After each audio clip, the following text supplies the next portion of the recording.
Hi అండి. Welcome back to Vimala Vangala vlogs. నేను మీ విమల. ఇదైతే ఫ్రైడే ఈ రోజుదే అన్నమాట ఇది వ్లాగ్.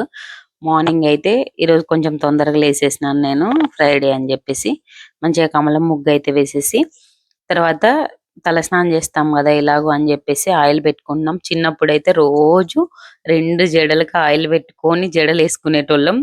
ఇప్పుడు ఆయిల్ పెట్టుకొని ఉండాలంటే ఎండకి విసుగొస్తుంది. ఇంకోటి కొంతమంది డాక్టర్స్ కూడా ఎక్కువ ఆయిల్ పెట్టుకున్నా కూడా డస్ట్ వచ్చి చేరి డాండ్రఫ్ ఎక్కువ ఫామ్ అయితుంది అంటున్నారు. మరి చిన్నప్పుడు ఎట్లా ఉండేటోళ్ళమో తెలవదు. బాగానే స్కూల్కి అయితే 2 జడలు వేసుకొని మంచిగా పైకి కట్టుకొని ఫుల్గా ఆయిల్ పెట్టుకునేటోళ్ళం. వారం మొత్తం ఓన్లీ సండే మాత్రమే తలస్నానం చేసేటోళ్ళు అనమాట. ఇప్పుడు ఇప్పుడు స్కూల్ పిల్లలు కూడా అంతేలేండి. మరి ఇప్పుడు మనమైతే పెట్టుకొని ఉండలేకపోతున్నాము. ఇక ఆయిల్ పెట్టుకున్నాక ఇలా మసాజ్ చేసుకుంటే మంచిగా రిలాక్స్ అవుతుందన్నమాట. స్ట్రెస్ అలాంటివి ఏమన్నా ఉన్నా కూడా మంచిగా రిలాక్స్ అవుతాయి. తర్వాత నేనైతే ఇంకా ఫ్రైడే పని ఎక్కువ ఉంటుందని చెప్పేసి నైటే బోల్ తోముకొని మొత్తం ప్లాట్ఫామ్ అయితే నీట్గా క్లీన్ చేసి అయితే పెట్టుకున్నాను అనమాట. బో మనం బోళ్ళు ముందు రోజు తోమి పెట్టుకున్నాం అనుకోండి, ఇక మార్నింగ్ ఫాస్ట్గా అయిపోతుంది పని అయితే. తర్వాత అయితే నేను కొంచెం హాట్ వాటర్ పెట్టుకున్నాను. కొంచెం లెమన్ హాట్ వాటర్ అయితే తాగుదామని. నేను ఏంటంటే కొద్ది రోజుల్లో ఫాస్ట్గా తగ్గిపోతాను, మళ్ళీ పెరిగిపోతాను. సో ఇప్పటి నుండి నేను ప్రత్యేకమైన డైట్లు అయితే ఏం చేయదలుచుకోలేదు. ఈ లెమన్ వాటర్ కూడా విటమిన్ సి ఉంటుంది, ఇమ్యూనిటీ పవర్ పెరుగుతుంది కొంచెం. సరే పోనీ పొద్దున్నే కాఫీ బదులు కొంచెం డీటాక్స్ కూడా పనిచేస్తుంది, మన ఫ్యాట్ కూడా బర్న్ అవుతుంది అని చెప్పేసి లెమన్ వాటర్ అయితే తాగుతున్నాను. సో నేను ఈరోజు మా ఇంట్లో వాళ్ళందరికంటే ముందు లేచినాను. గ్రేట్ అనమాట.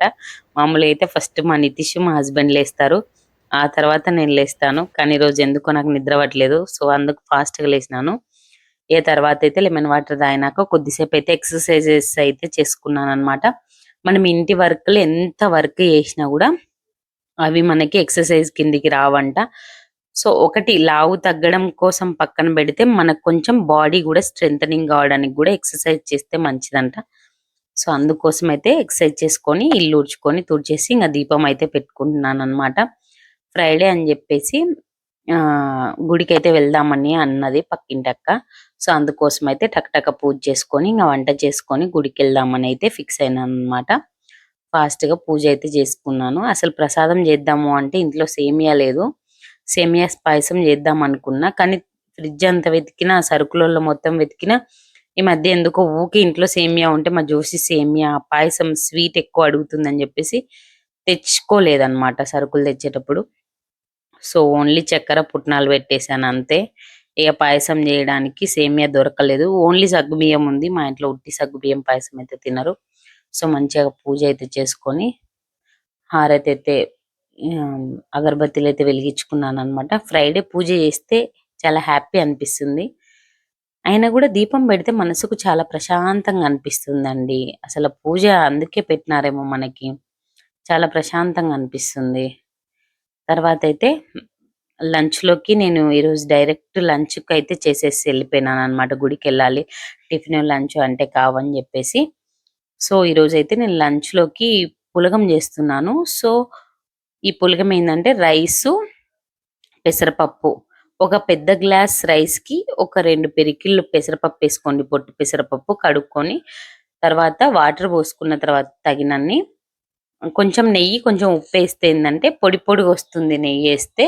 ఈ పులగంలోకి మనము పచ్చి పులుసులోకి చింతపండు అయితే నానబెట్టి పెట్టుకోవాలి. తర్వాత ఈ పచ్చి పులుసులోకే నువ్వులు వేయించి పెట్టుకోవాలి. నువ్వులు, పల్లీలు, ఎండుమిరపకాయలు అయితే వేయాలన్నమాట. ఈ పచ్చి పులుసు పులగంలోకి చాలా బాగుంటుందండి. మా అత్త నాకు పెళ్లికి ముందు ఈ పచ్చి పులుసు చేసేదాన్ని కాదు, మా అత్త నేర్పించింది అనమాట. ఈ హస్బెండ్స్ ఎప్పుడు కూడా వాళ్ళ అమ్మ వాళ్ళు చేసే వంటలు బాగా ఇష్టపడతారు. సో మనం కూడా పెళ్ళైనాక ఆటోమేటిక్గా అత్తమ్మ స్టైల్ వంటలు నేర్చుకుంటే వాళ్ళు కొంచెం ఇష్టంగా తింటారనమాట. ఆ స్టైల్ వంటలు నేను కూడా పెళ్ళైనాక కొన్ని వంటలు మా అత్త స్టైల్ నేర్చుకున్నాను. సో ఇదైతే మా అత్త రెసిపీ ఎక్కువ, అంటే మా అత్తమ్మ వాళ్ళ ఊర్లో చేసుకుంటారు. సో పల్లీలు, నువ్వులు వేయించుకున్న తర్వాత ఎండుమిరపకాయలు వేయించి పెట్టుకోవాలి. సో ఫస్ట్ అయితే మిక్సీ గిన్నెలో ఎండుమిరపకాయలు, ఉప్పు వేసి మిక్సీ పట్టుకోవాలన్నమాట మెత్తగా. ఆ తర్వాత మనం వేయించి పెట్టుకున్న పల్లీలు, నువ్వులు వేసుకొని మెత్తగా మిక్సీ పట్టేసేయాలి. ఇందులో మా సైడ్ అయితే మేము బెల్లం వేసుకుంటాం. మీకు కొంచెం స్వీట్‌గా తింటాము అంటే వేసుకోండి. లేకపోతే వద్దు.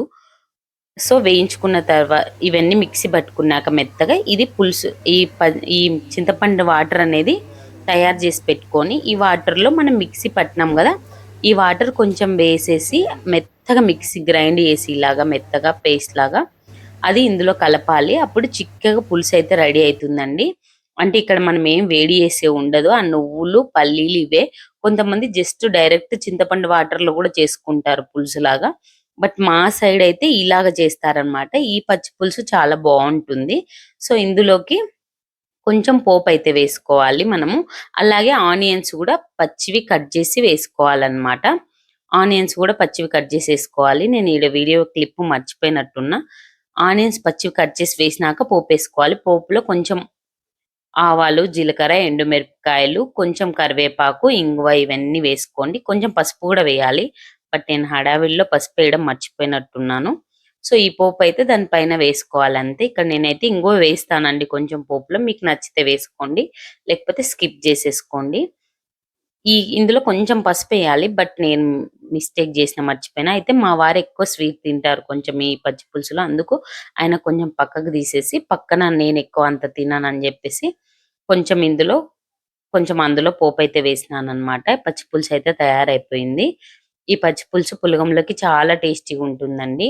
ఎప్పుడైనా ఏ కూరగాయలు లేనప్పుడు అసలు ఈ వంటకం చేసుకున్నారనుకోండి, ఓన్లీ పల్లీలు, పచ్చిమిరపకాయలు ఉంటే చాలండి. తర్వాత నేను చట్నీ కోసం మేము మగ్గవెట్టిన చట్నీ అంటాం. మీరు అదే టమాటా చట్నీ అనుకోండి. ఆనియన్స్, పచ్చిమిర్చి, ఆనియన్స్, టమాటాలతో చేస్తారు. ఆయిల్ ఏసేసి పచ్చిమిర్చి బాగా వేగిన తర్వాత పచ్చిమిర్చి వేసి బాగా వేగిన తర్వాత ఆనియన్స్ అయితే వేసుకోవాలి. ఇవి కొంచెం బాగా వేగిన తర్వాత, ఆ తర్వాత మనకు కొంచెం లైట్‌గా దోరగున్న టమాటాలయితే బావుంటాయి. బట్ నా దగ్గర కొంచెం రెడ్‌వే ఉంటే అవే వేసేసాను. దోరగున్నవైతే మంచిగా పుల్ల పుల్లగా ఉంటుంది చట్నీ. సో, ఇవన్నీ కొంచెం బాగా ఫ్రై గావాలి ఇలాగా. అయినాక చల్లారనిచ్చి మిక్సీ పట్టి పెట్టుకోవాలండి. పులగం అయితే రెడీ అయిపోయింది. ఇక్కడ చాలా బావుంటుందండి. ఈ పులగంలోకి చట్నీ గాని, పచ్చి పులుసు గాని. నేనైతే ఇంక ఇంట్లో వంట చేసేసి గుడికైతే వెళ్ళిపోతున్నాను. నగనూరు అమ్మవారి టెంపుల్ చాలా సార్లు చూపిచ్చాను చూడండి. దుర్గా భవాని టెంపుల్ అని జెప్పేసి. ఇంక మేము వెళ్ళేసరికి లేట్ అయింది. 11:15, 11:30 అయిపోయింది. సో, ఆ గుడి మూసేస్తారని ఫాస్ట్‌గా ఎళ్ళిపోయినా. అక్కడ ఏం వీడియో తీయలేదు. వచ్చిన తర్వాత కొంచెం సేపు రెస్ట్ తీసుకున్న తర్వాత మా వారేమో ఆయన కొంచెం అర్లీగా ఓన్లీ లంచ్ డైరెక్ట్ చేసేసారు గదా! ఆకలైతుందంటే కొంచెం నేనిక్కడ పాప్‌కార్న్ అయితే ఏంచుదామని జెప్పేసి పాప్‌కార్న్ ఏంచిస్తున్నాననమాట. ఇవి డీమార్ట్‌లో ప్యాకెట్ దొరుకుతుంది గదా! ఈ మనకు మొక్కజొన్నల ప్యాకెట్ అదైతే తీసుకొనొచ్చాను. అయితే ఆయిల్ కొంచెం ఎక్కువయిందని కొంచెం పక్కకు తీశాను. ఈ పాప్‌కార్న్ ఏందంటే అవి మీదికొచ్చి ఎక్కడ చిరుతాయో అని భయం అసలు ఈ పాప్‌కార్న్ జేయాలంటే. సో, బటర్ లేకుండా మామూలు ఆయిలే వేశాననమాట. సో, ఇక్కడ కొంచెం ఆయిలేసేసి ఈ పాప్‌కార్న్ మనం ఆ బటర్ పాప్‌కార్న్ కంటే ఈ ప్యాకెట్‌వయితే చాలా బావుంటాయి. డీమార్ట్‌లో దొరుకుతది గదా! చిన్న పాప్‌కార్న్‌కు ప్యాకెట్ అయితే చాలా బాగొస్తాయన్నమాట పాప్‌కార్న్స్ గూడా. అవి చిట్లుతుంటే మీదికొచ్చి పడతాయేమో అనిపిస్తుంది నాకి. గుడికెళ్ళాను గదా! అవే ఈ బుట్లన్నమాట. సో, ఇక్కడ చూడండి పాప్‌కార్న్స్ అయితే మంచిగానే పొంగినాయి. కొంచెం వర్షం పడుతుంది గదా! వస్తాయో రావో అనుకున్నా. బట్ నేను అప్పుడే ప్యాకెట్ ఓపెన్ చేసినా కాబట్టి మంచిగానే వచ్చినాయన్నమాట పాప్‌కార్న్స్. చాలా బావున్నాయి. నాకెందుకో పాప్‌కార్న్‌లో పసుపేస్తే నచ్చదండి. నేను అందుకే ఓన్లీ సాల్ట్ మాత్రమే వేసా. పాప్‌కార్న్ అయితే మంచిగానే వచ్చినాయి. తర్వాతయితే పాప్‌కార్న్ పెట్టిన తర్వాత టీ అయితే పోసిచ్చేసానన్నమాట మా వారికి. నేను కూడా టీ తాగినాను. పర్లేదు ఈరోజైతే టీ బాగా కుదిరింది. ఈ వీడియో నచ్చితే లైక్ చేయండి, షేర్ చేయండి, సబ్స్క్రైబ్ చేసుకోండి.